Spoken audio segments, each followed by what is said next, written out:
a todos nuevamente. Ya los habíamos recibido, ahora oficialmente damos inicio a este segundo día del webinar que denominamos Con Dos de Azúcar de Maxa. Y primero agradecerles, por supuesto, la participación de ayer, su interacción con el webinar y su disposición para haber permanecido durante toda la charla. Se lo queríamos agradecer de parte de todo Max y de parte mía personalmente también. Ha sido una jornada súper interesante la de ayer, donde incluso quedaron algunos temas ahí picando, pendientes, que quisiéramos ahondar y resolver hoy.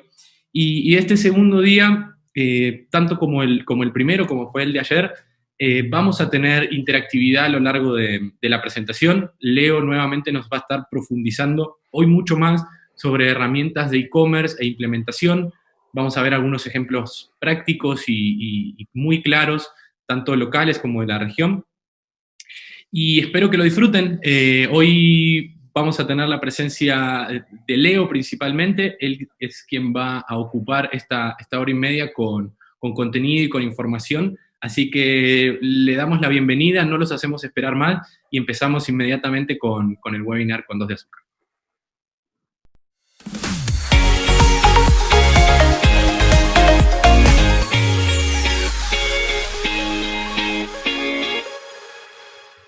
Buenos días, bienvenidos de nuevo a Con Dos de Azúcar, el primer webinar organizado por Maxa.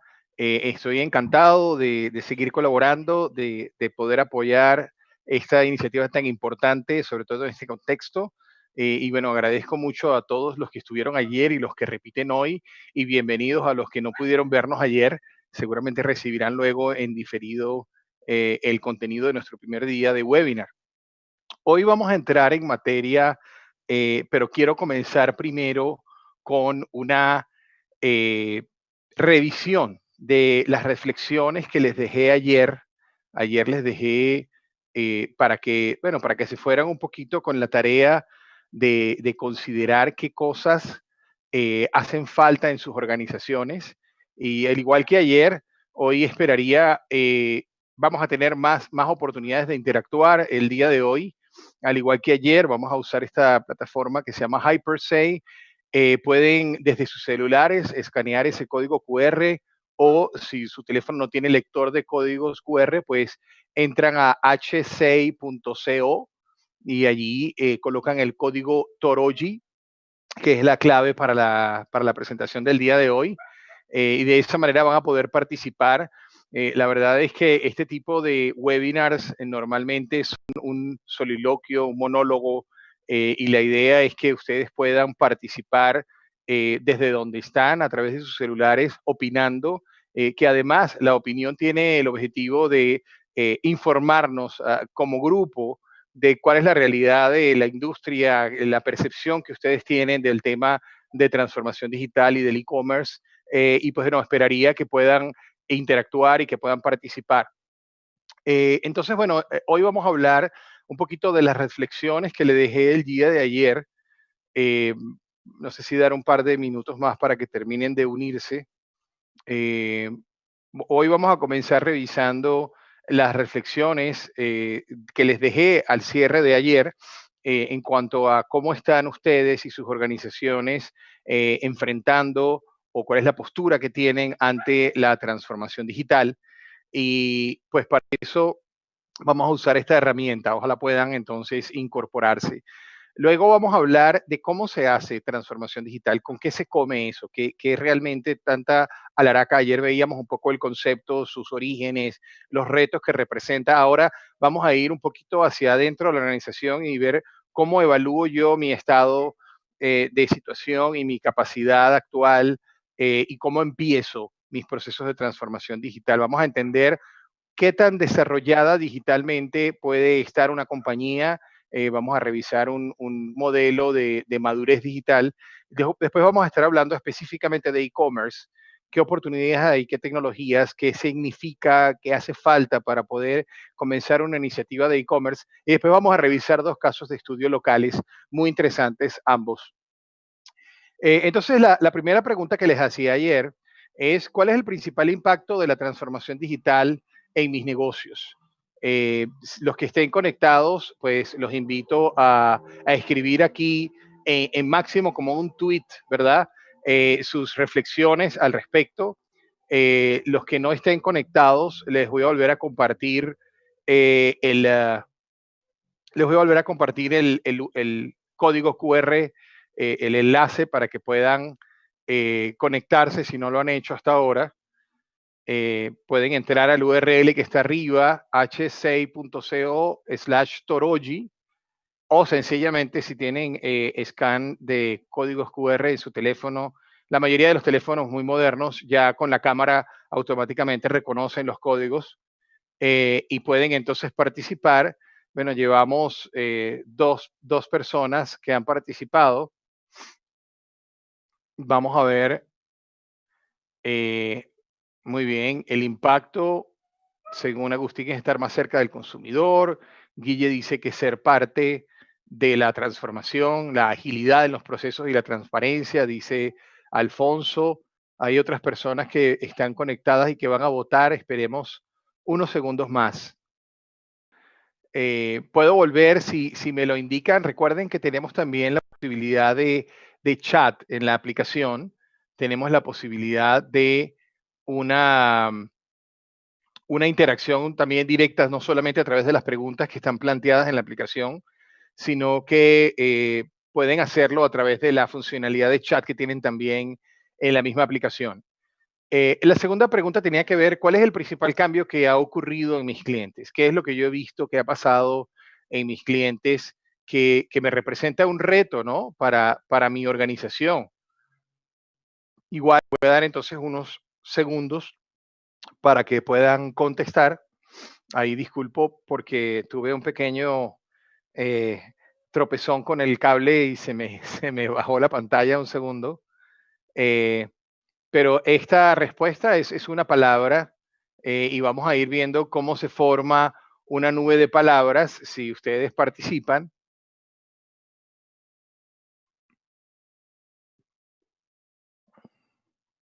¿Qué tipo de cambios conductuales, de expectativas, de formas de interactuar con mi empresa? ¿Qué es lo que he visto que es más notorio para mi organización, que más de alguna manera nos ha afectado en este tema?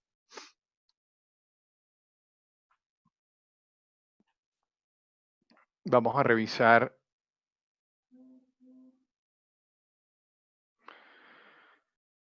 Bueno, luego teníamos otras dos preguntas. Una pregunta que es, si no está permitiéndoles responder en la pregunta misma, pueden intentar utilizando la funcionalidad de chat, de preguntas que tenemos en la aplicación.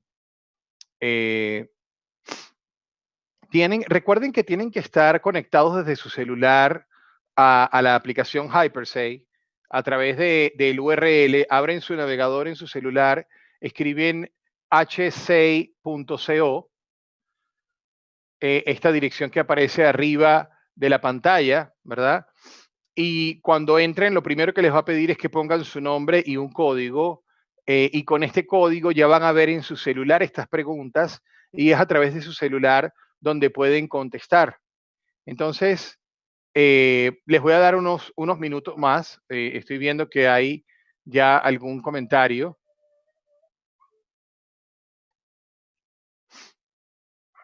Vamos a ver, voy a volver a la primera pregunta, a ver si podemos capturar un poco más de participación de ustedes.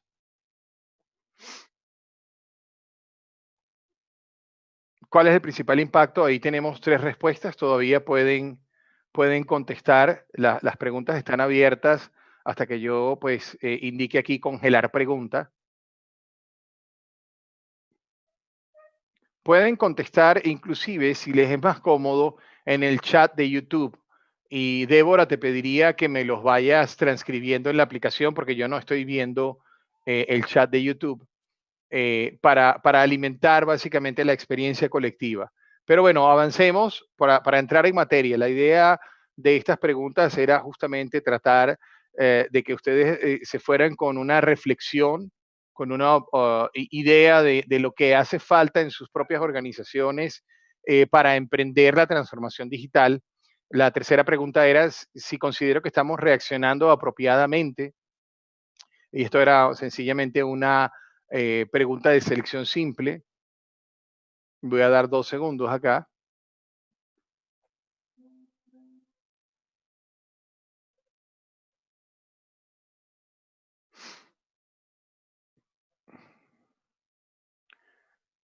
Muy bien, aquí tenemos más personas participando. Excelente. Muy bien. Pues qué bueno, es positiva la respuesta de esta pequeña muestra que tenemos, que consideran que sí están reaccionando bien a los retos de la transformación digital. Eso me encanta. Buena noticia. Y finalmente, ¿en qué medida consideramos que hemos incorporado lo digital en nuestra estrategia de negocio? Ayer les decía que más allá de tener una estrategia digital, lo que hace falta es tener más digital en nuestra estrategia, ¿verdad? Y pues las opciones de respuesta aquí serían que tenemos bastante integrado el tema en nuestro negocio, mucho, no lo suficiente, poco, casi nada, o transforma qué. En el caso de las empresas que realmente no han avanzado, y aquí tenemos ya un par de respuestas que son no lo suficiente. Fíjense cómo estas dos preguntas de alguna manera se interrelacionan, aunque se contradicen un poquito, ¿no? Ahí tenemos una tercera respuesta. Vamos a dar un par de segundos más para que la gente pueda eh, participar, interactuar. Bien, avancemos entonces ya para entrar en materia. Muchas gracias a los que participaron. Esto para mí también era una primera experiencia de tratar de hacer más interactivas las presentaciones. Creo que es algo inusual. Eh, Quizás es un poco más complejo de lo que me imaginaba, usar el teléfono y estar pendiente de la presentación al mismo tiempo. La ventaja es que en el teléfono también se ve la presentación al mismo tiempo que aparecen las preguntas. Pero bueno, vamos a ver cómo se hace la transformación digital y quiero comenzar por presentarles este modelo de etapas de madurez digital, ¿no? Las 6 etapas de la transformación digital, que es un modelo propuesto por la misma empresa que cité al principio, Altimeter Group. Ellos han hecho mucha investigación al respecto de la implementación y el impacto de las tecnologías digitales en las corporaciones, en las empresas. Y las 6 etapas son así. Yo las traduje de manera un poco más simplificada.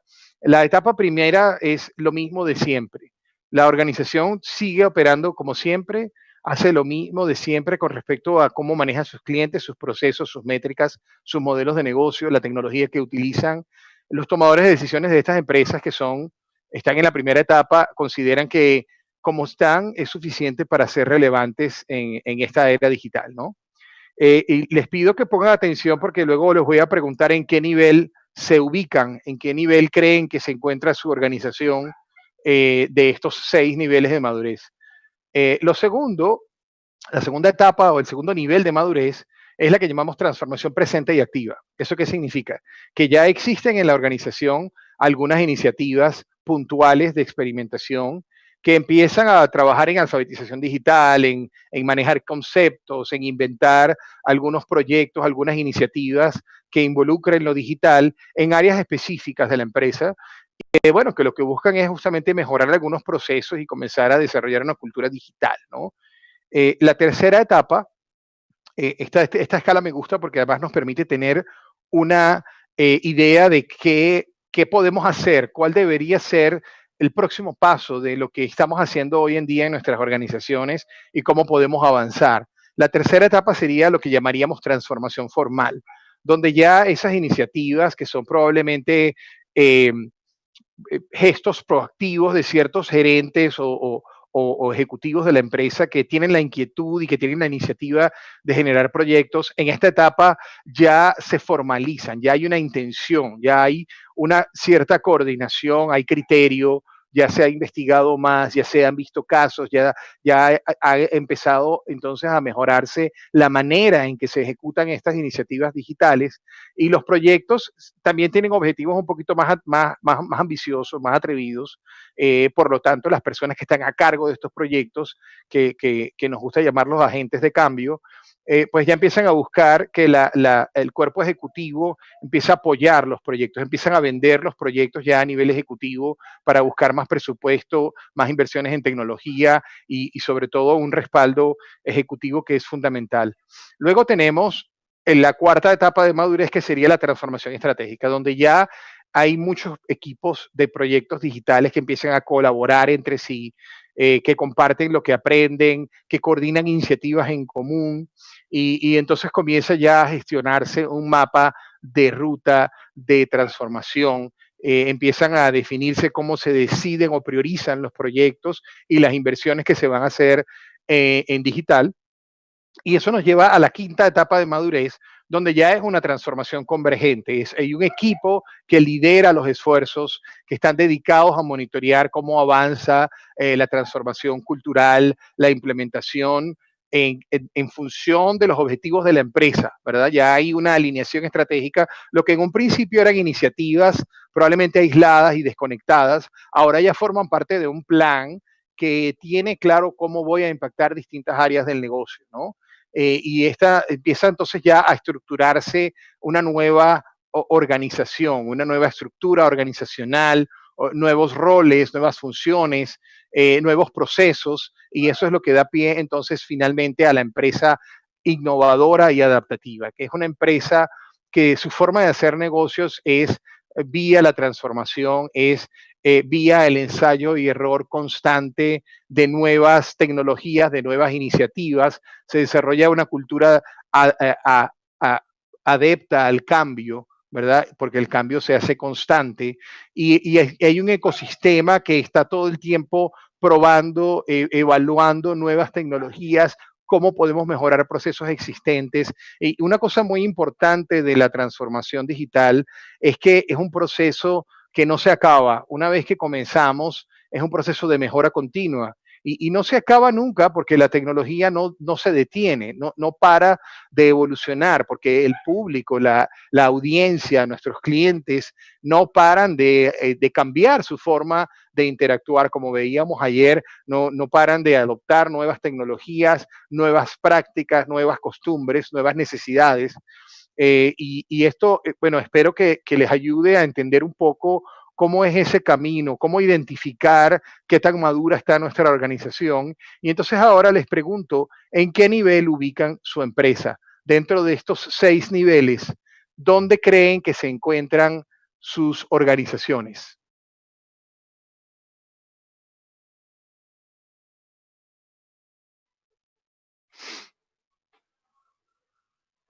Vamos a dar 2 minutos para que puedan contestar.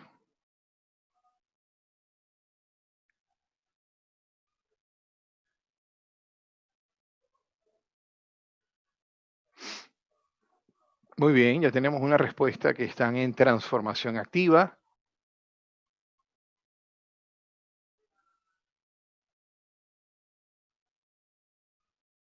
Recuerden que pueden también comentar por YouTube o utilizar la función de chat dentro de HyperSay para que puedan participar.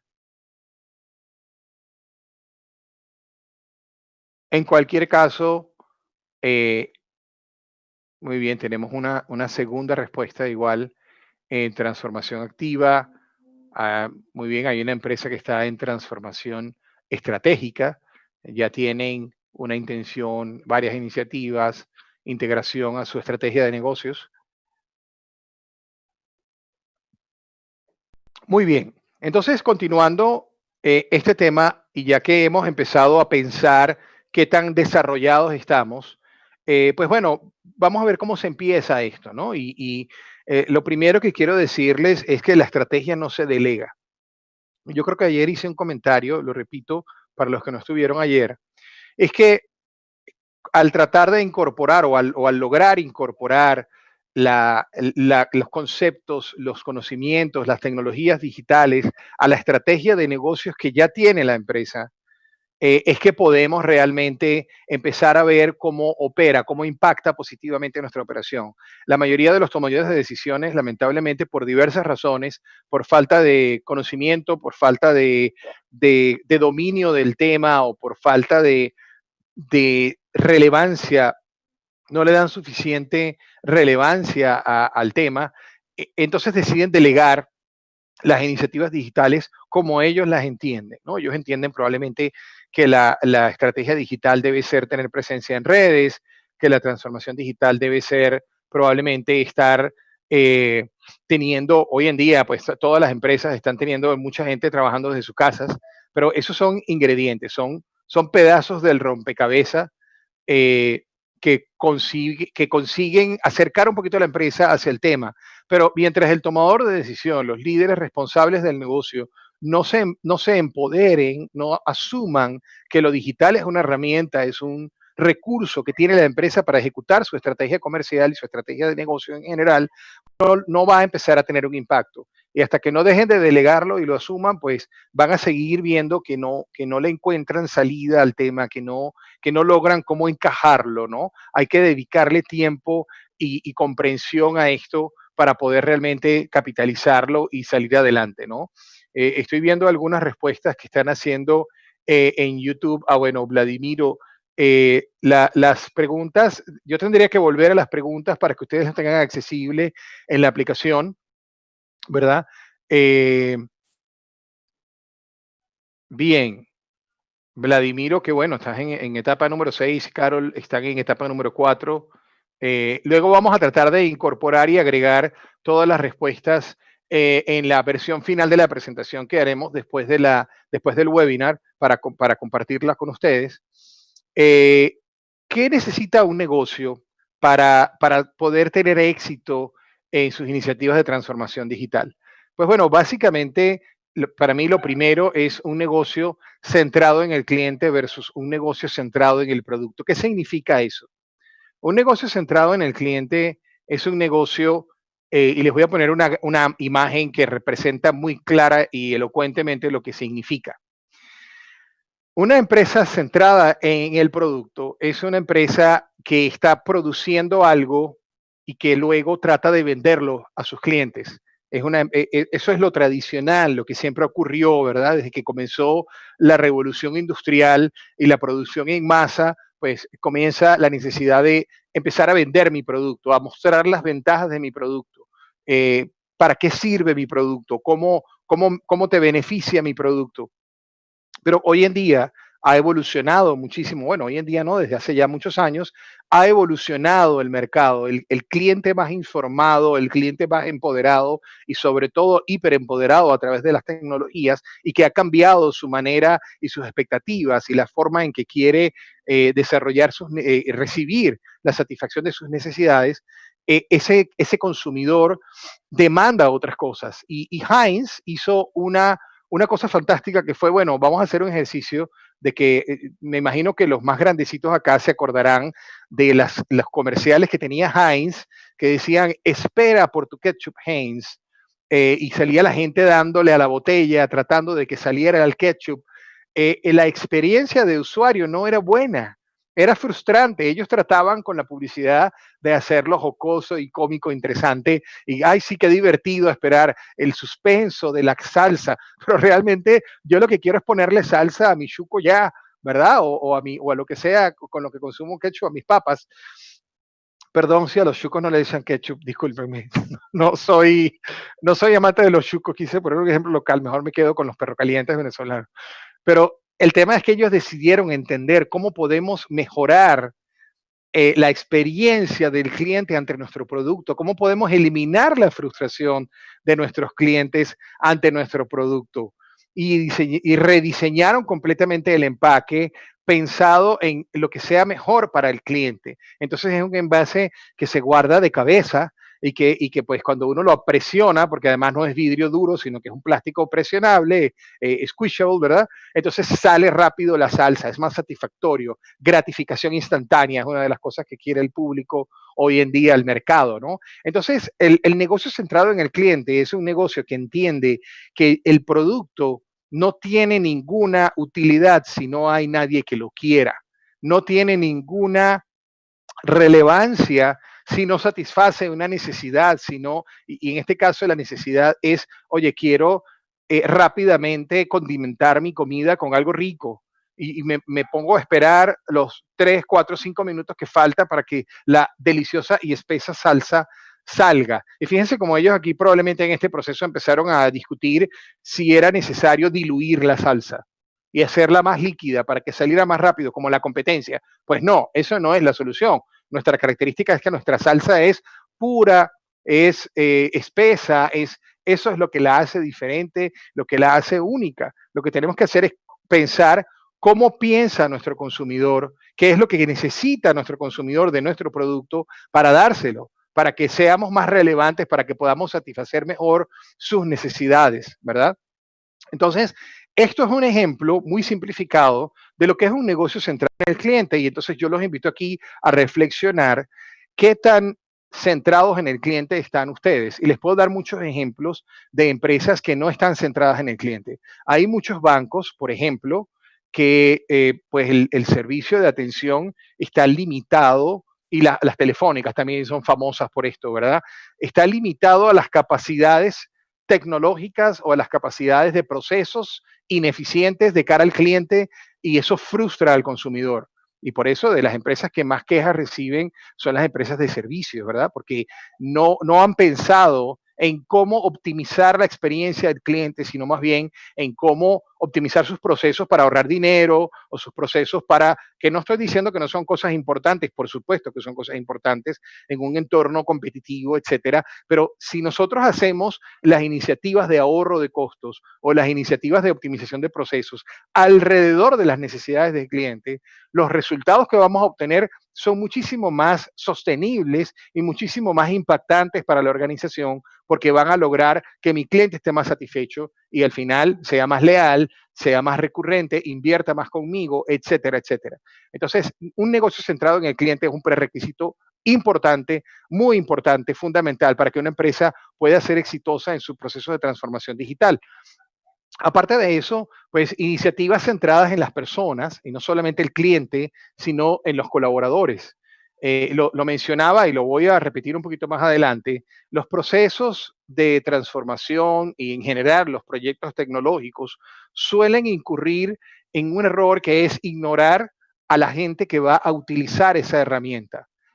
Un proceso de transformación debe comenzar por identificar primero qué es lo que necesita mi cliente. Al ser una organización centrada en el cliente, yo tengo que identificar cuáles son los dolores de mi cliente que yo tengo que aliviar y que puedo aliviar de la mejor manera posible. Heinz dijo, el dolor de nuestros clientes es que les encanta la salsa, pero tienen que esperar mucho tiempo para poder probarla. Es muy, la manera como la estamos entregando no es correcta, no es ideal para nuestros clientes. Entonces, ellos empezaron a identificar, primero que nada, la necesidad del cliente y luego empiezan a ver hacia adentro y ver, bueno, eso que frustra a nuestro cliente, ¿de dónde viene? ¿Qué estamos haciendo nosotros que genera esa frustración en el cliente? ¿Qué proceso, qué forma de trabajar es la que nos impide que nuestro cliente sea más feliz con nosotros? Y entonces eso va a la gente, a la cultura, a los procesos, a empezar a evaluar. Oye, resulta ser que nuestro call center tiene un sistema muy viejo que se tarda mucho o no tenemos información integrada. Antes de invertir en hablar hacia afuera, en mostrar los cambios, hay que invertir en nuestra infraestructura, en nuestra tecnología para mejorar lo que el cliente siente. Fíjense qué importante. No es invertir en tecnología para mejorar mi rentabilidad. ¿Mi rentabilidad de qué? ¿Basada en costos o basada en ventas? ¿Basada en satisfacción del cliente o basada en satisfacción interna del empleado?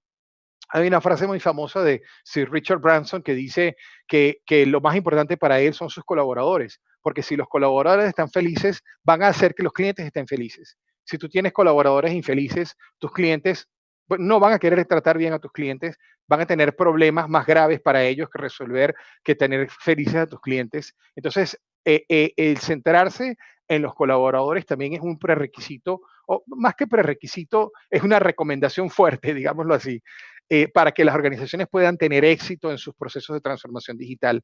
Lo tercero es tener claro cuál es un mapa de mi experiencia de mi cliente. ¿Cómo es la experiencia del cliente conmigo, con mi empresa? Y para eso les muestro un modelo que plantea Oracle desde hace ya unos 6, 8 años. Ellos plantearon este modelo de mapa de relación con el cliente, que fíjense que no es un embudo de conversión, como normalmente se usa en ventas. Esto es un ciclo infinito, porque además nosotros queremos que nuestra relación con nuestros clientes sea infinita, que no acabe nunca, ¿verdad? Es lo que justamente estamos buscando y por eso a mí me encanta esta representación gráfica. Y fíjense cómo este proceso, este ciclo, está representado en primera persona.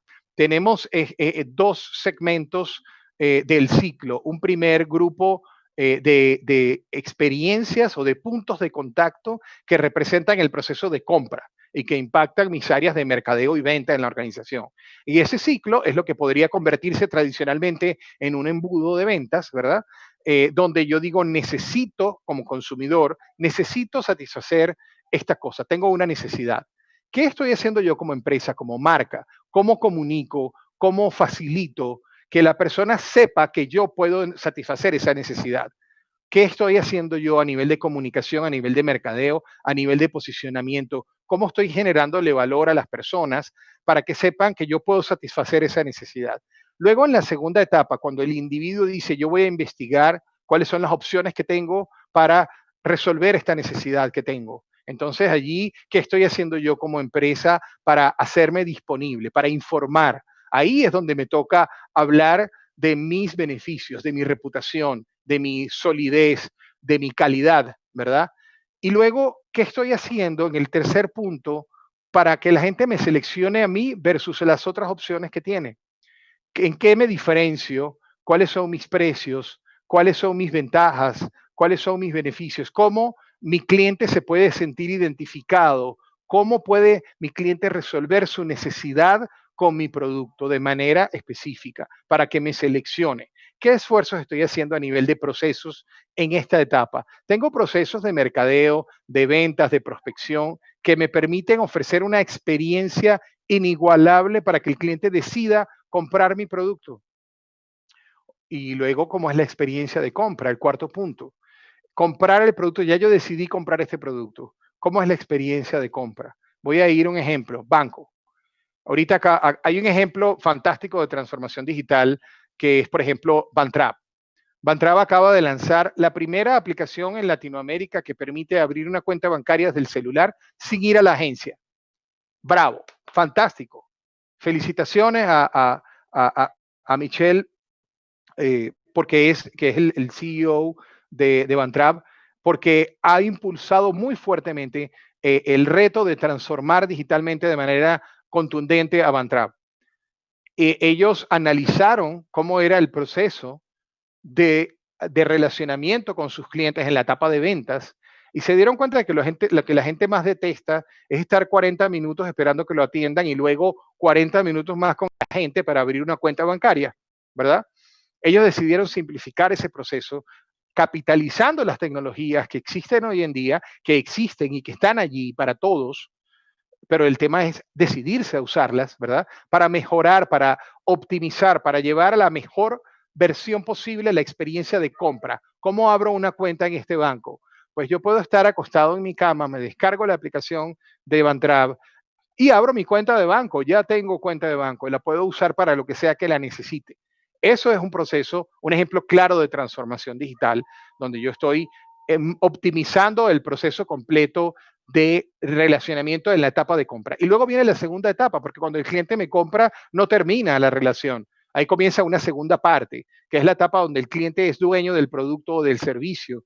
Ya lo tiene y entonces eso afecta a mis áreas de soporte y servicio. Y esas etapas son la experiencia de recibir el producto. Vamos a imaginarnos que yo estoy hablando de vehículos. Bueno, en mi proceso de necesidad, yo quiero comprarme un carro, ¿qué marcas existen? ¿Qué marcas están a mi alcance? Voy a investigar entre las opciones que me llaman la atención, cuáles son las cosas que me ofrecen, qué beneficios, qué precio, qué financiamiento, qué consumo de gasolina. Luego me decido por el carro y voy a comprarlo. ¿Cómo es el proceso de compra? El crédito, se tarda, no se tarda, me muestran el carro, no me lo muestran, ¿cómo lo recibo? ¿Me lo llevan a mi casa? Llego al concesionario, tengo que esperar 5 horas a que lo saquen, a que me lo entreguen, a que firme todavía otros papeles. Toda esa parte de esa experiencia puede ser optimizada de muchas maneras. ¿Cómo uso el carro? ¿Cómo es mi experiencia ya manejando el carro? Es un carro que disfruto, es cómodo, es confiable, es económico, el mantenimiento del carro, qué tan caro es, qué tan conveniente es, cómo me tratan en el taller. Y finalmente la etapa de recomendación. ¿Qué estoy haciendo yo para que mi cliente me recomiende con otros? Que es la mejor manera de vender, es a través de clientes satisfechos. Y por eso una organización centrada en el cliente le va mucho mejor, ¿verdad? Entonces, la experiencia del cliente y el diseñar claramente un mapa de experiencia del cliente se trata de entender y de preguntarnos cómo puedo generar valor a mi cliente en cada punto de contacto de mi relacionamiento con él. Y esto es fundamental, porque ¿por dónde empiezo? Pues bueno, la transformación digital puede ser un proceso muy grande, muy complejo, pero yo voy a empezar por el quick win más obvio que yo tenga. ¿Qué es lo que estoy haciendo peor en todas las etapas de relacionamiento con el cliente? Y por ahí voy a empezar. ¿Qué es lo que más necesita mejora? Y por ahí debo empezar. ¿O cuál es la oportunidad más clara de mejorar mis ingresos, mi satisfacción del cliente, de ahorrar dinero o de mejorar la satisfacción o la rentabilidad del negocio? Pero si yo no tengo clara las oportunidades que me representa mi cliente como centro de mi negocio, es más difícil saber por dónde empezar, ¿verdad? Luego tenemos otros prerequisitos, ya vimos los tres primeros, pero por ejemplo, el liderazgo y consejo de administración comprometidos. Todos los casos de transformación digital exitosos tienen el ingrediente de que el proceso está centrado en un cambio de cultura y no de tecnología, y en que ese cambio está impulsado por la dirección de la empresa. Las iniciativas que surgen desde abajo hacia arriba rara vez son las que se convierten en un caso de éxito. Las que vienen de la cabeza hacia abajo rara vez fracasan, a menos que ignoren las otras cosas, ¿no? Un entendimiento claro de que por qué nos tenemos que transformar, por qué necesitamos cambiar la manera en la que estamos haciendo las cosas, ¿verdad? Hay una resistencia típica, clara, siempre va a existir una resistencia al cambio, pero si uno tiene clara la necesidad, cuál es el objetivo, cuál es el beneficio, para qué lo estoy haciendo, ese cambio se da porque es un beneficio que supera el reto, que supera las dificultades y que vale la pena ejecutarlo. Si no hay claridad en cuál es la necesidad de transformarme, pues entonces no lo vamos a lograr. Y finalmente, tener un mapa de procesos claros. La documentación de procesos es en sí mismo un proceso complicado, aburrido, fastidioso, pero absolutamente necesario. Ahorra muchísimo tiempo, aporta muchísima claridad para entender qué proceso, así como decía yo hace rato, qué procesos que yo tengo no me ayudan a que mi cliente esté feliz. En el caso de Heinz fue pues nuestro proceso de empaque, nuestro proceso de entrega del producto que se refleja internamente en el proceso de producción, en el proceso de envase, ¿verdad? De envasado de mi producto. Entonces implica que cambiar, sí, eso cuesta dinero, mucho dinero cambiar, imagínense, pasar de un sistema de llenado de botellas de vidrio en serie a un proceso de llenado de botellas de plástico que tienen yo no sé mucho de operaciones y de temas de producción y de ingeniería industrial, pero sé lo mínimo y obviamente son máquinas completamente distintas, son procesos que tienen muchas implicaciones distintas, y sin embargo se decidió invertir y hacer el cambio porque eso iba a mejorar considerablemente la experiencia del cliente y por lo tanto iban a mejorar su desempeño comercial e iban a mejorar la satisfacción de sus clientes. Entonces vamos a ver cómo sería un mapa de ruta antes de comenzar un proceso de transformación digital. Yo siempre recomiendo comenzar por entender qué es lo que me duele a mí como empresa. Y una de las preguntas que les dejaba ayer y que estábamos viendo al principio de la sesión de hoy era qué es lo que me afecta como negocio, cuáles son los dolores que me genera a mí la transformación digital. Y entonces hacer un benchmark de la industria y no solamente de mi industria, hay industrias que tienen prácticas similares a la mía o que van al mismo mercado que voy yo y que están haciendo las cosas mejor o de otra forma, que les va mejor de alguna manera. Vamos a revisar qué es lo que están haciendo, cómo lo hacen, cómo lo está haciendo nuestra industria en otros mercados, no para copiarnos, para tomar inspiración, para tomar referencias, porque muchas veces también se comete el error de tratar de copiar prácticas de otros mercados y sabemos que los mercados son completamente distintos. El segundo paso sería analizar qué es lo que ha cambiado en nuestra audiencia para que nosotros nos veamos en la necesidad de cambiar. ¿Cuáles son las cosas que internamente necesitamos cambiar para ayudar a que nuestros clientes estén más satisfechos? El tercero sería, como les decía hace un momento, yo no puedo transformar toda la organización de una sola vez. No puedo, es imposible. Pero entonces, ¿cómo priorizo? Bueno, hay que definir qué áreas, qué procesos van a ser los objetivos principales de la primera etapa de transformación digital. Como les dije hace un rato, la transformación digital es un proceso que no termina, es cíclico, se repite, ¿verdad? Es iterativo. Y entonces yo debo definir por dónde voy a empezar y cómo lo decido. Pues bueno, en función de mi realidad, de la realidad de mi mercado, de mis clientes, de mis posibilidades, cuáles son los procesos que si yo cambio y mejoro rápidamente van a representar una eliminación de un cuello de botella importante, una frustración en mis clientes. Y les voy a poner un ejemplo que me acaba de venir a la memoria como extranjero. Me ha tocado ir a migración y debo reconocer que a pesar de que hay todavía muchísimas áreas de oportunidad en migración, uno de los cuellos de botella más increíbles que había era para pagar. Todo lo que uno hace en migración tiene que pagar un arancel, ¿verdad? Y habían dos cajas de Ban Rural solamente se podía pagar, se puede pagar en esas taquillas que están dentro del edificio de migración y las colas salían del edificio, llegaban a una cuadra de distancia. No sé qué hicieron, pero ahora no hay cola.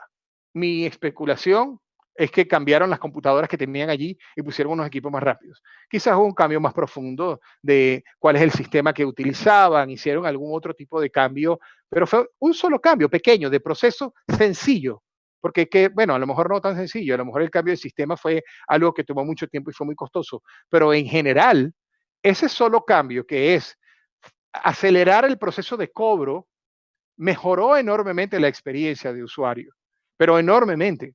Y otro cambio pequeño que hicieron fue, cuando uno llega, después de que entra al edificio, tienes que ir a un salón donde están las taquillas de atención.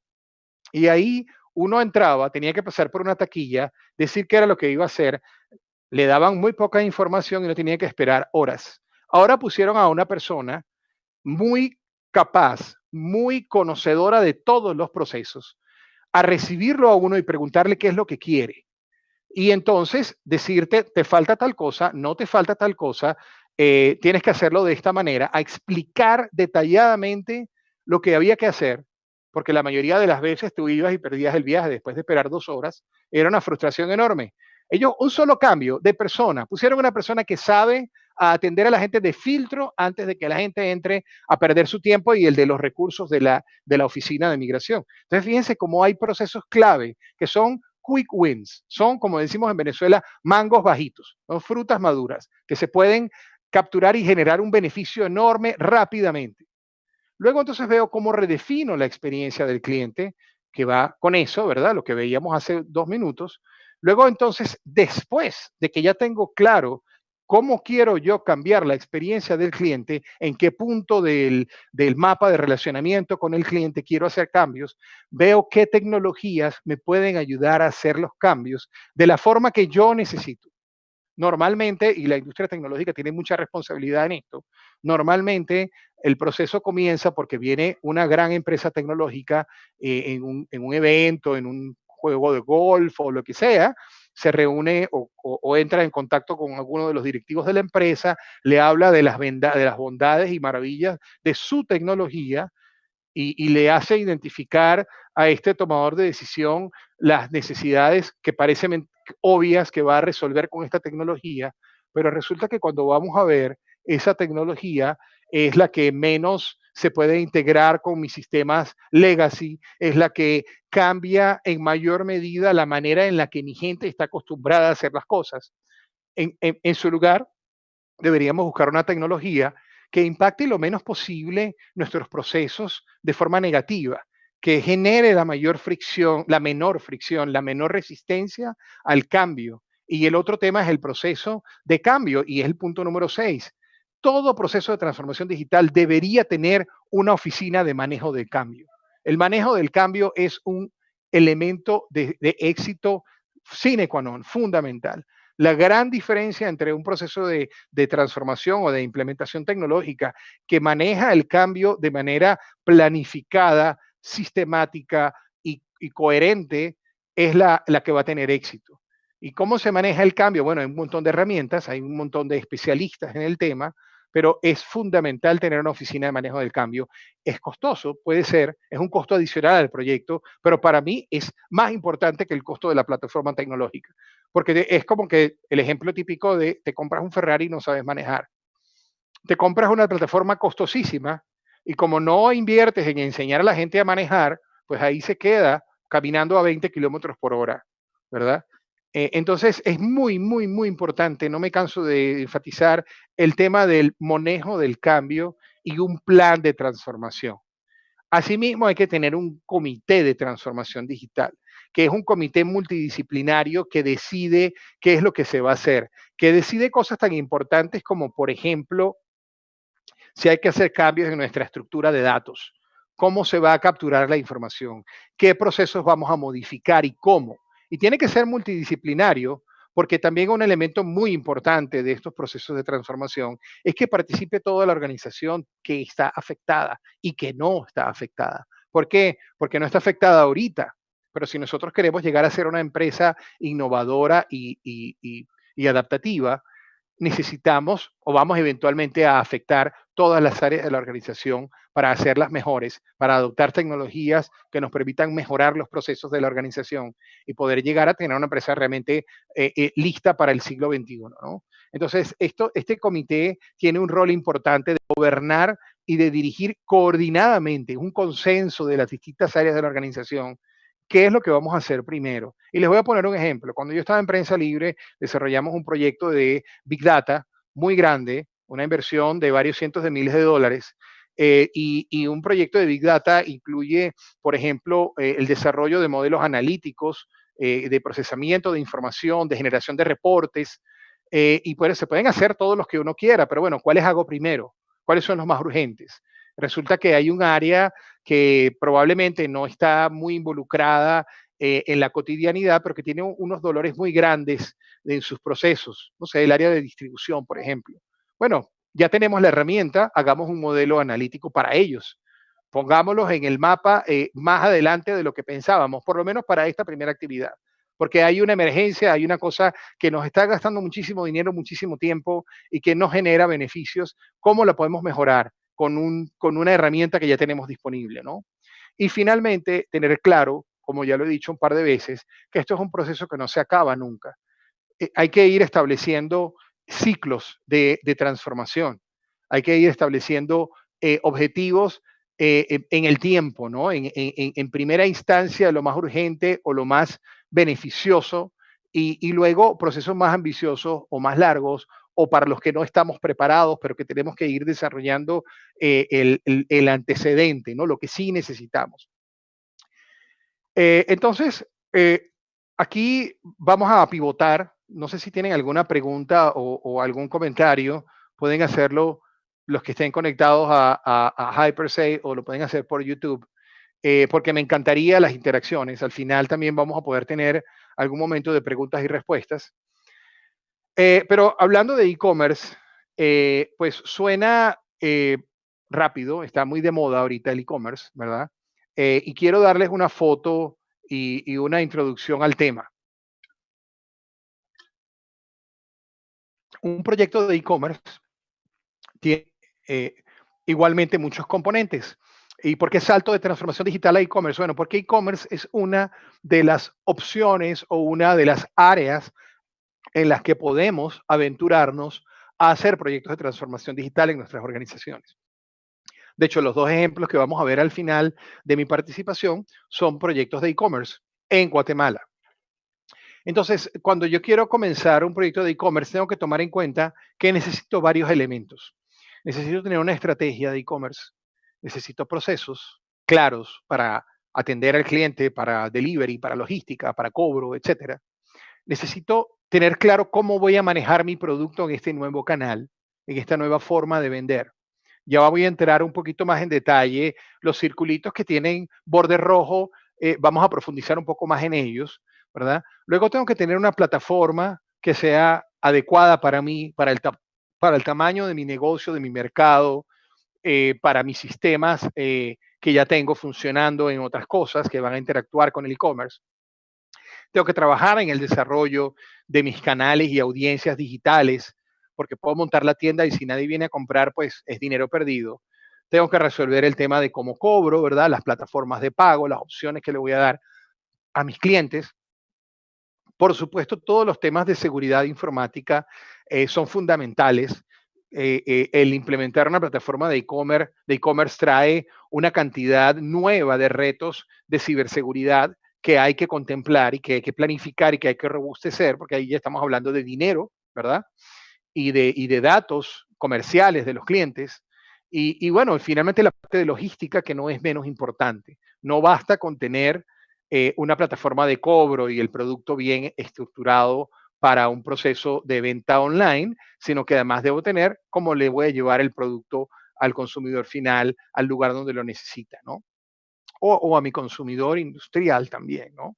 Hay plataformas de e-commerce B2B que atienden a otras industrias, ¿no? Entonces, hablando del producto, fíjense qué importante. Les voy a poner un ejemplo de una empresa local. No voy a decir el nombre, bueno, la empresa ya no existe, lamentablemente, es un caso de fracaso, pero que sirve para aprender de cuál fue la causa de fracaso. Esto fue un emprendimiento guatemalteco que comenzó con la intención de convertirse en un sitio de e-commerce para que los migrantes pudieran comprar desde Estados Unidos bienes y productos para sus familias en Guatemala. Ellos empezaron a hacer un estudio y se dieron cuenta de que muchos de los migrantes que enviaban remesas estaban frustrados porque les mandaban el dinero a sus familias y el dinero no se usaba para cosas productivas. De hecho, pues hay muchos casos de gente que está financiando vicios y financiando eh, gastos suntuarios y que se supone que no es la idea. Si yo estoy en Estados Unidos trabajando para mantener a mi familia, yo esperaría que mi familia use ese dinero para mantenerse, no para degenerarse, ¿no? Y eso es uno de los problemas, ¿no? Hay muchas otras oportunidades de mejora en cómo funciona hoy en día el tema de las remesas. Yo digo, bueno, ¿qué tal si armamos una especie de Amazon para los migrantes que tenga acceso a los comercios en Guatemala y que ellos pagan allá online? Y luego viene aquí Distelsa, viene Electrónica Panamericana o quien sea y entrega localmente el producto a sus familiares. Esa idea era fantástica.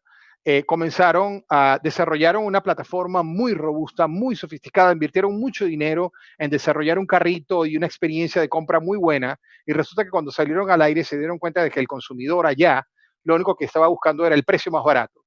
Y ellos no supieron comunicar que ese precio más caro allá incluía la entrega en la casa, incluía servicio, incluía garantía, cosa que generalmente no incluyen las compras que vienen enviadas desde Estados Unidos, ¿verdad? Y decidieron pivotar su negocio y dijeron, bueno, vamos a hacer un e-commerce de Guatemala. Y lo que hicieron fue vender lo mismo que estaban ofreciendo a la gente en Estados Unidos, pero al mercado local, con un problema. Ellos no eran fabricantes, no eran importadores, no eran distribuidores autorizados, no tenían ninguna diferenciación. No podían ofrecer el producto más barato, no podían ofrecer productos exclusivos, no tenían ninguna cosa a su favor. Estaban vendiendo cosas que yo podía conseguir en cualquier parte a un precio similar al que lo conseguía en cualquier parte y con una experiencia de comprar online, sí, pero no necesito comprar online para comprar unos audífonos que puedo ir a Max o que puedo ir a cualquier lugar a comprar, ¿verdad? Entonces, eso fue al final su muerte, porque no lograron tener una oferta que el mercado necesitara. Y aquí viene el reto, aquí viene entender cómo a pesar de que yo tengo productos que se venden muy bien por mis canales actuales, por mis canales tradicionales, probablemente cuando yo me voy a un mercado online tengo que repensar un poco cómo voy a empaquetar, cómo voy a distribuir mi tema de precio. En el online siempre hay una expectativa de beneficio para el que compra. Es más barato, es más rápido, tiene un extra, un valor agregado, ¿verdad? Más allá de la comodidad de comprar en casa, la pandemia ha venido a mostrar, a hacer obvios los beneficios de la compra online. En un contexto como este, pues es fundamental. El crecimiento de la compra de víveres online ha sido enorme durante la pandemia a nivel mundial. Entonces tenemos que entender muy bien cuál es nuestra estrategia de producto cuando nos vamos a ir a un canal digital, cómo nos vamos a diferenciar, cómo vamos a manejar nuestros márgenes. Es probable que nuestros costos se reestructuren, entonces quizás también podemos reestructurar nuestros precios, ¿verdad? Muchas veces es, no, bueno, este producto que vale 10, a lo mejor me va a salir más barato distribuirlo por el canal digital, pero yo igual lo voy a cobrar a 10.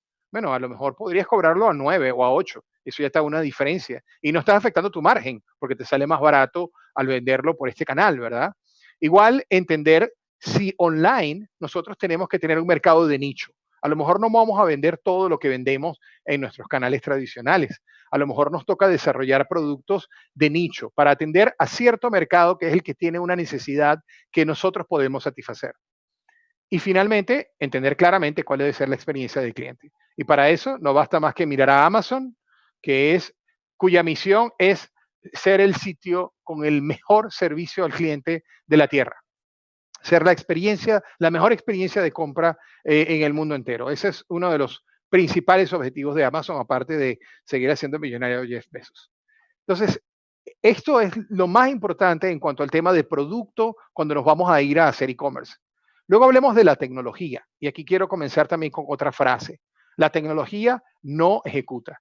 La tecnología no hace nada sola.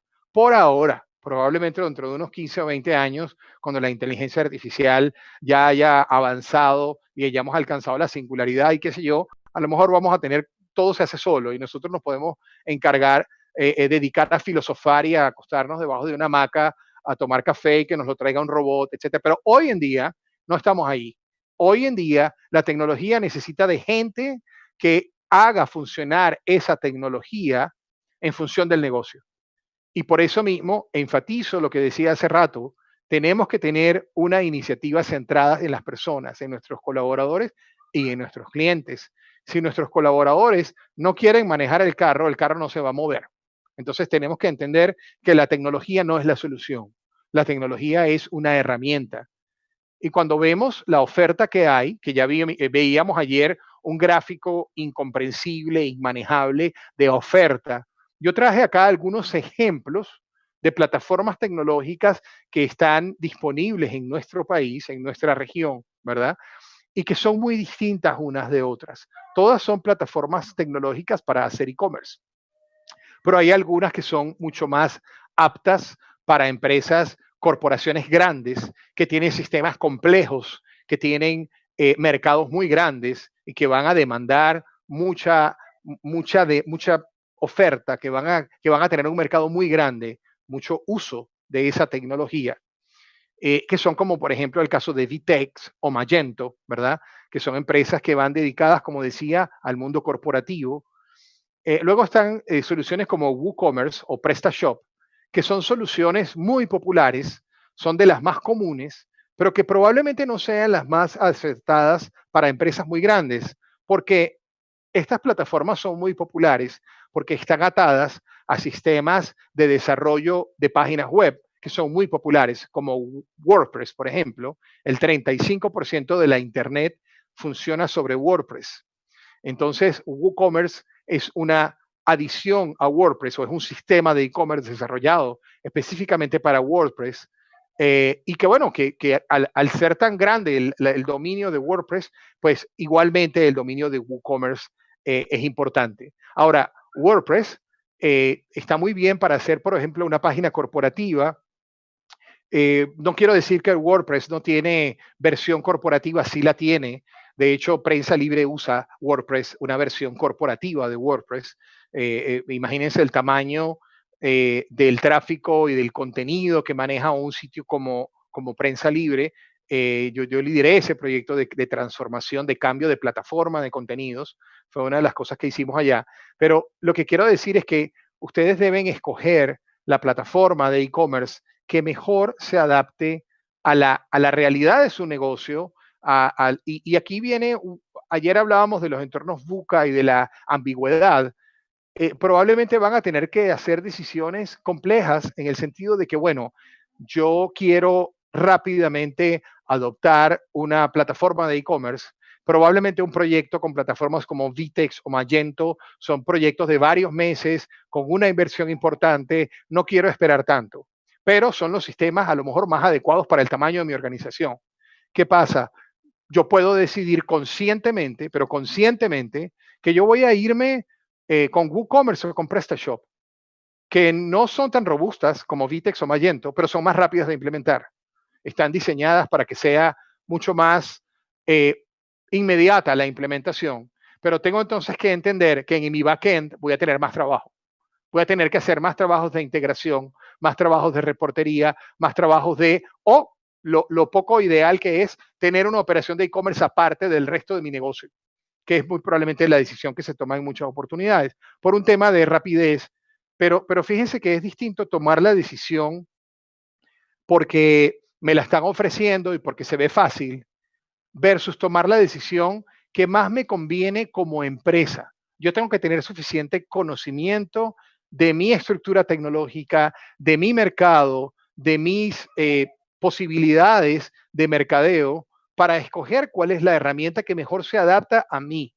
Y después de que yo la escoja, entonces evalúo si es viable o no es viable utilizar esa herramienta y comparar conscientemente las demás. Y luego tenemos soluciones como Facebook y Hugo Business que acaban de lanzarla hace una semana, que son soluciones que definitivamente están pensadas mucho más para pymes, ¿verdad? Y que básicamente es como un outsourcing. En el caso de Hugo Business, uno casi que le entrega el inventario y ellos se encargan de todo, ¿verdad? En el caso de Facebook, lo que es una plataforma muy robusta para uno mismo montar su tienda online y los sistemas de cobro. Claro, estas plataformas, sobre todo Facebook, todavía tienen muchas oportunidades de desarrollar el tema, por ejemplo, de cobro online. Nuestra banca en línea ha avanzado muchísimo en estos últimos meses, pero todavía le falta mucho. Nuestra legislación también es una barrera para varios aspectos del tema de comercio electrónico. Básicamente tenemos una ley de firmas electrónicas y ya, pero todos los temas fiscales, todos los temas impositivos y contables financieros no están diseñados en nuestras leyes para facilitar y para dinamizar el comercio electrónico. Esas son cosas que también ustedes deben tomar en cuenta. Entonces, cuando yo voy a buscar una plataforma, debo tomar en cuenta cuál es la que resuelve mi necesidad, cuál es mi necesidad, primero tenerla clara, ¿no? Luego, a partir de mi proceso, escojo la tecnología. No a partir de la tecnología modifico mis procesos. Muy probablemente va a tener que haber algún intercambio allí, algún trade-off, ¿no? Pero si yo me traigo una tecnología que cambia completamente mi proceso, el proceso va a ser mucho más largo, va a ser mucho más propenso a errores, a ineficiencias, a tener que conformarnos con lo que quedó, porque bueno, ya no podemos seguir esperando, tenemos 4 meses en eso, y esto iba a ser un proyecto de un mes, salgamos como estamos. Esa es una frase que he escuchado tanto. Si tuviera $1 por cada una, tendría como $500. eh, el factor tiempo y costo, por supuesto, el ajuste estratégico, qué es lo que yo quiero más adelante con mi operación de e-commerce, sobre todo en el contexto en el que estamos, en el que este virus probablemente no va a desaparecer en muchos años. Eh, Vemos casos como la viruela, como el Zika, como un montón de virus que todavía existen en el mundo. No hay una pandemia de ellos, pero existen. Y probablemente el coronavirus lleguemos a domarlo a un nivel como ese, ¿verdad? Pero no quiere decir que va a desaparecer y eventualmente habrán brotes y eventualmente, pues yo sí creo firmemente que la transformación generada por este transformavirus llegó para quedarse, ¿no? Entonces es importante entender cuál es nuestro plan a mediano, largo plazo de de implementar una plataforma de e-commerce y cuál de esas plataformas es la que me permite en el tiempo, porque si yo voy a implementar una rápido, pues ya tengo que tener claro que luego lo voy a tener que cambiar, porque no me va a satisfacer mis necesidades más adelante. Entonces, la flexibilidad, la escalabilidad de la plataforma también es un elemento muy importante a tomar en cuenta. Y aquí hay una cosa importantísima, que es, hablando de modelos como el de Hugo, por ejemplo, qué tanta dependencia vamos a crear de ese proveedor. Qué maravilla, lo hace todo y yo no, lo tengo rapidito listo, no tengo que hacer nada, no tengo que hacer ninguna inversión. Sí, pero te haces totalmente dependiente de un tercero. Y como dije hace rato, la estrategia no se delega.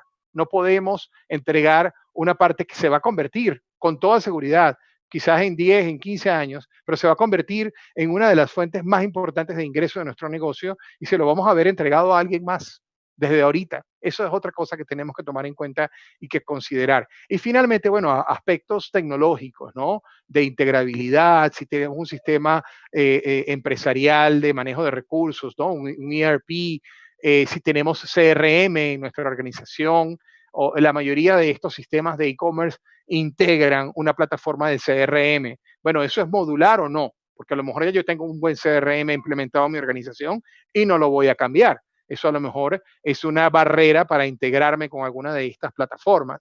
Finalmente, las facilidades de integración con los sistemas de pago locales o algunos sistemas de pago globales que ya están evolucionando y que se están haciendo cada vez más accesibles, ¿no? Entendamos que esto es algo que está en permanente evolución. Y finalmente, lo que ocurre luego de que ya tenemos nuestra página es que hay que generarle tráfico y ahí tenemos otra decisión que tomar. ¿Yo debo desarrollar mi propio sitio de e-commerce o puedo irme a un marketplace a vender en sitios de terceros? ¿Sí? Como Amazon, como Alibaba, como Mercado Libre. Ellos tienen las mejores plataformas de e-commerce que existen porque ese es su negocio. Ese es a lo que se dedican, de ahí vienen sus ingresos.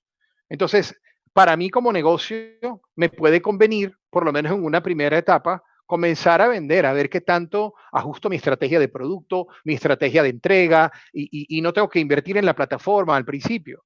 Tenemos otros ejemplos locales como Electra, Semaco, Simán, que han desarrollado plataformas de e-commerce propias in-house, ¿verdad? Y que les cuesta luego una inversión importante en generarle tráfico a sus tiendas. Eso es un elemento clarísimamente diferente entre tener mi venta en un marketplace que ya tiene tráfico, que ya tiene gente comprando ahí, que ya tiene el sistema de pago, que ya tiene todo, o abrir mi propia tienda y generarle tráfico. Y muchas veces también los proyectos de e-commerce fracasan por eso. Se concentran en todo lo primero, en implementar, pero ahí es donde comienza el negocio. Ahí es donde comienza el negocio. Tengo que generar tráfico, tengo que generar ventas. Y esa parte no nos la cuenta el proveedor de tecnología cuando nos está vendiendo, ¿verdad? Eso no es problema de él. El problema de él es que tú le compres tu plataforma, que establezcas un compromiso con él y que tengas un costo mensual y ya. Si vendes o no vendes, ese es tu rollo. Entonces, es muy importante que cuando comencemos el proceso de planificar una plataforma de e-commerce, tengamos clarísimo que al final de la implementación viene la colocación, la inversión en publicidad, la inversión en generarle tráfico, la inversión en darlo a conocer, la inversión masiva de llenar nuestra expectativa de cuánto vamos a vender por allí. Y también hay que reconciliarlo, el tamaño del mercado versus la inversión, versus el potencial beneficio. Y ahí es donde plataformas de marketplace pueden tomar mucha vigencia para nosotros, porque lamentablemente Guatemala es un mercado pequeño para el mundo digital. Yo les puedo compartir mi experiencia en prensa libre.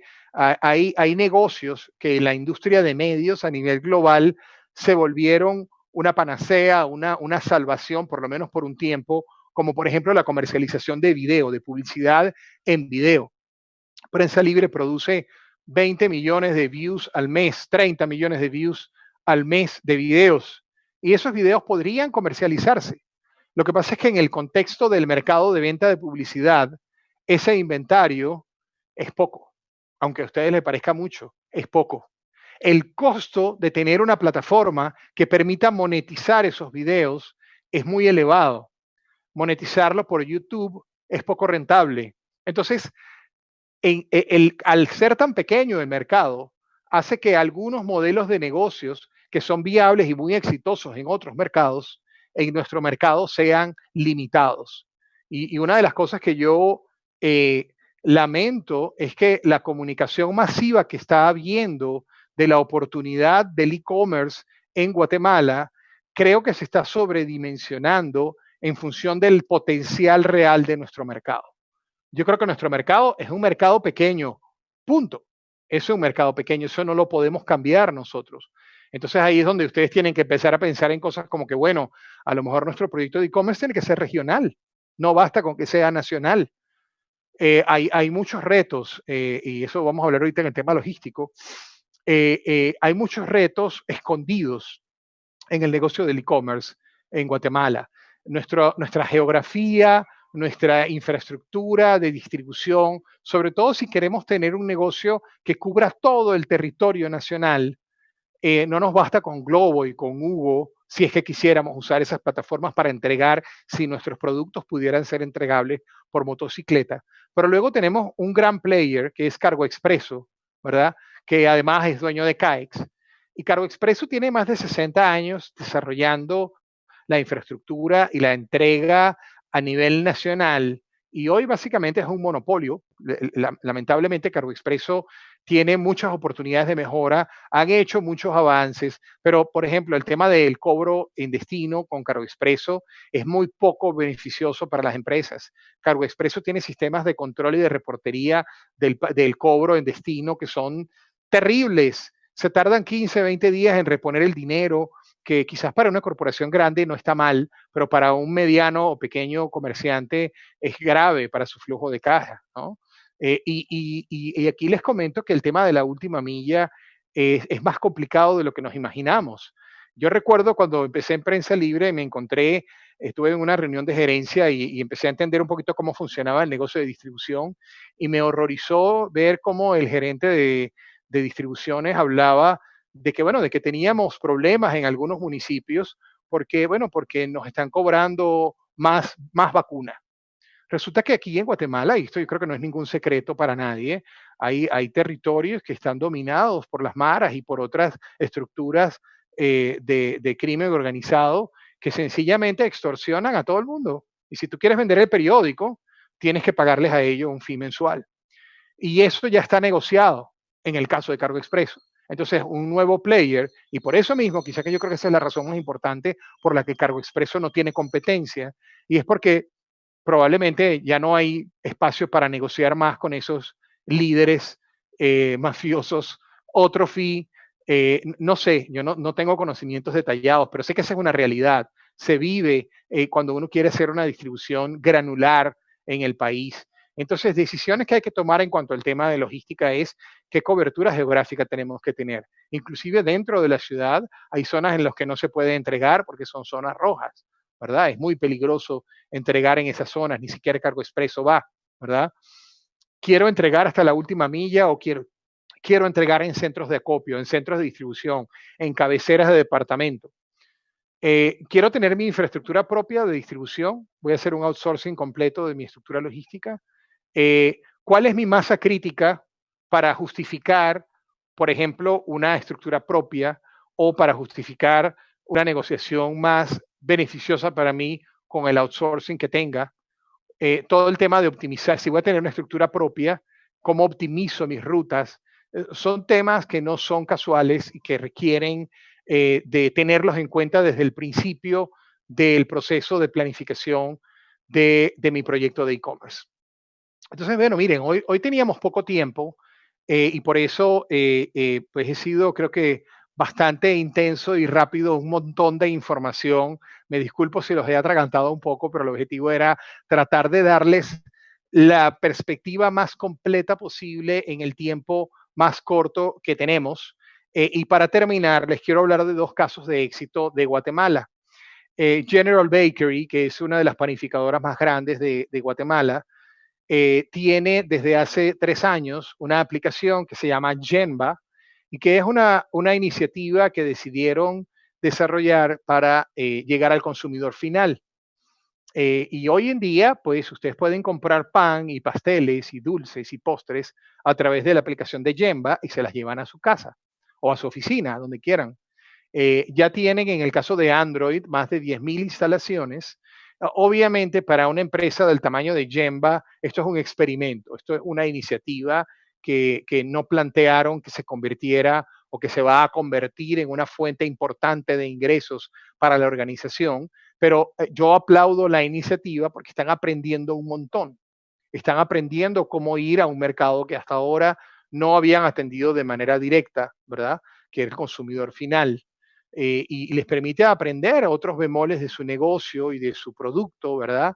Y comercialmente, uno de los grandes retos que enfrentan las industrias que quieren irse con estrategias directas al consumidor es cómo no dañar el canal que han tenido años desarrollando. Yo recuerdo por allá a principios de siglo, cuando Compaq empezó a vender online. Compaq es lo que hoy en día es HP. HP compró Compaq. Compaq era, me imagino que algunos de ustedes recordarán, era una marca de computadoras, la primera que comenzó a vender online y que agresivamente comenzó a venderle directo a sus clientes y se encontraron con un latigazo en contra de parte de su cadena de distribución que era muy grande y muy fuerte y que tenían años desarrollando, porque estaban vendiendo a un precio mucho menor que el de sus canales tradicionales, y eso les generó un grave problema, que lo resolvieron cerrando el canal. Prefirieron quedarse, era mucho más rentable para ellos y mucho más propio el negocio de tener un canal de distribución directa que seguir manteniendo el costo de intermediación de los canales, que además añadían poco valor agregado, sobre todo cuando las computadoras empezaron a comoditizarse mucho, ¿no? Entonces, Gemba es una iniciativa, se las recomiendo porque la verdad está muy bien diseñada la aplicación, es rápida, es fácil de usar, y los postres son muy ricos también, ¿no? Yo aquí estoy haciendo un poquito de comercial. Pero el ejemplo que me pareció más interesante es el de Cropa Fresh. Cropa, muchos de ustedes seguramente sabrán, Cropa es una empresa de carga, de servicios de logística, y resulta que este es un proyecto que acaba de nacer, nació después de que arrancó la pandemia y está funcionando ya. Y esta es una iniciativa de un marketplace para vender los productos premium que no pudieron exportarse por la pandemia. Fíjense qué interesante esta solución que es básicamente la capitalización de una oportunidad imprevista que se presentó y ellos reaccionaron así. Tenían todo lo que se necesitaba para resolver ese problema de sus socios de negocios, de los productores, sobre todo del agro, ¿verdad? Y este proyecto, yo tuve la oportunidad muy amablemente de tener una entrevista con la líder de este proyecto, la señora Verónica Sotres, que es la gerente de exportaciones y de productos perecederos de Cropa. Y el proyecto nació, y esto me encanta el ejemplo que les voy a dar, la idea nace como consecuencia de una serie de sesiones de innovación y de pensamiento fuera de la caja que organizó el CEO de Cropa en Guatemala, y que trajo como consecuencia un movimiento un poquito en el mindset de los gerentes. Y cuando días previos al inicio del encierro, el CEO les dijo a los gerentes, quiero que sean creativos, vamos a pensar fuera de la caja, vamos a hacer otra cosa. ¿Qué se les ocurre? Tráiganme ideas distintas, innovadoras. Y esta idea surgió de esa iniciativa y esta idea se convirtió en un marketplace que desarrollaron in-house con su gerente de sistemas y trabajando en conjunto, en equipo, en tándem con la gerente de comercial, ¿verdad? Con la gerente de exportaciones, y para resolver un problema clarísimo que había allí, porque lo que se encontraron es que muchos de estos productores estaban empezando a vender por WhatsApp y tratando, tú sabes, de buscar cómo salir del producto para no perderlo, y están resolviendo una necesidad clarísima, y luego el equipo de mercadeo también se tuvo que integrar muy dinámicamente para diseñar una estrategia de comunicación en ese mercado que básicamente es B2B, ¿verdad? Y ahora están empezando con la difusión al consumidor final de la existencia, porque esto lo están vendiendo los productos al individuo final, al consumidor final. Entonces, fíjense, es una iniciativa, un ejemplo clarísimo de cómo una mentalidad basada en el cliente, una mentalidad adepta al cambio, que fomenta la innovación, logra un proyecto exitoso, además en un momento tan complicado como la pandemia que vivimos, ¿no?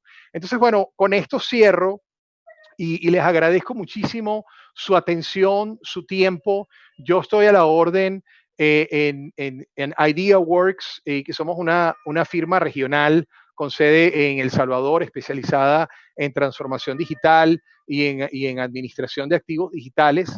Y bueno, ahí tienen mi teléfono y mi correo. Igual a través de Maxa pueden, por supuesto, los que quieran entrar en contacto con nosotros. Estamos a la orden. Muchísimas gracias a Maxa por la oportunidad, Juan David, Guillermo. Y bueno, estoy a la orden y encantado de haber podido compartir esta mañana con ustedes. Bueno, ya terminando lo que fue este segundo día de webinar 2 de azúcar de Maxa, primero obviamente agradecerles a todos por su atención, por su predisposición, por la interacción. Ha costado un poquito, pero creo que es súper importante comenzar a adoptar todo este tipo de dinámicas porque nos ayudan a comprender mucho más lo que está sucediendo y siempre el saber más, como digo, nos ayuda no solo a comprender, sino a poder actuar, ¿no? Como bien nos mostraba Leo, la posibilidad de entender el entorno y de poder ejecutar a través y a raíz del conocimiento. Terminando ya esta segunda sesión y después de agradecerles, le agradezco principalmente también a Maxa, a Juan David, a Pedro, a Guillermo, que trabajan con nosotros día a día y que nos dieron la posibilidad también de estar en este espacio, de contarles también que como director creativo de TWA es una agencia que ofrece los servicios de asesoría, de estrategias digitales, de redes sociales, y a través de Maxa o en las redes sociales, Facebook o Instagram como TWA Guate, pueden encontrarnos. Para cerrar, le voy a dar el paso y la invitación a Juan David Zapata, que lo tuvimos ayer al inicio y hoy va a regalarnos unas palabras de cierre. Juan David. Buenos días, gracias Agustín. Gracias, Leonardo. Estupenda tu intervención, Leo. La verdad que hace unas 4 semanas, calculo yo, por allá en julio, tuve la oportunidad de conocerlo. Y conociendo un poco lo que queríamos presentarle a nuestros estimados clientes, pues no me cupo la duda de que era realmente la persona idónea para que le trasladara a todos los clientes este conocimiento, porque es la tendencia, porque es hacia donde se están moviendo los negocios, el tema de la transformación digital, el e-commerce y todas aquellas herramientas que le permiten a los empresarios, que son todos estos clientes, maximizar sus ventas, potenciar sus ganancias, y yo creo que vamos por el camino correcto. Así que, Leo, muchísimas gracias, estupenda presentación, igual Agustín, Guillermo, los felicito por esta logística. La verdad que han dejado muy alto el nombre de Maxa, que como siempre se los dije, tenía que ser de alto nivel esta convocatoria, este webinar. Estamos hablando de nuestros clientes industriales, un segmento importantísimo de nuestro negocio y como dicen en mi tierra, el que pega primero pega 2 veces. Así que este va a ser no el primero y último, sino el primero de muchos webinars que queremos desarrollar para nuestros clientes industriales. A ustedes, estimados clientes, les agradezco su convocatoria, les agradezco su presencia, la interacción que tuvieron con Leonardo fue magnífica también. Espero que haya sido de mucho agrado para ustedes estos conocimientos. Realmente a mí me reconforta saber que durante los 2 días tuvimos enganchados a más de 30, 35 personas, porque significa que realmente el tema fue de alta relevancia para ustedes en estos momentos de tanto cambio. Así que, Agustín, nos quedamos pendientes para el siguiente webinar. Vamos a programarlo para el mes de septiembre y seguramente por este medio les estaremos comunicando a los clientes nuevamente las noticias que les traeremos en menos de un mes. Así que les agradezco a todos, al equipo de Maxa, 1000 gracias. Me voy muy satisfecho y a los clientes nuevamente Gracias por estar con nosotros y gracias por apoyarnos. Que estén muy bien. Mucha suerte.